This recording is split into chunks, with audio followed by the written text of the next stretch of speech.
Hello, my name is Anjali and I am here to tell you a story called Deepa's Train. In this story, there's a small girl named Deepa who wants to draw a long train. But there is some problem that Deepa is facing.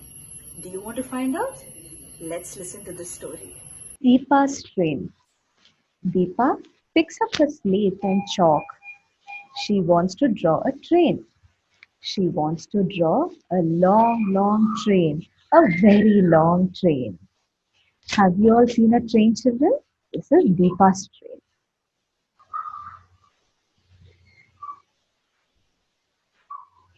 First, she draws an engine for her long, long train. Oh no, she says.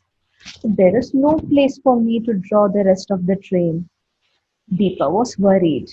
Can you see this is Deepa's engine of the train?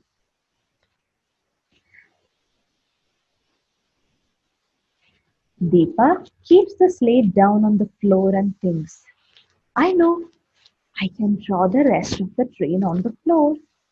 She draws and she draws a long, long train till her chalk was all over. Can you all see Deepa's long train? Deepa stands up and says, Wow, my train is as long as the hall. And off go Deepa and her train to a faraway place. Did you all enjoy the story? Thank you.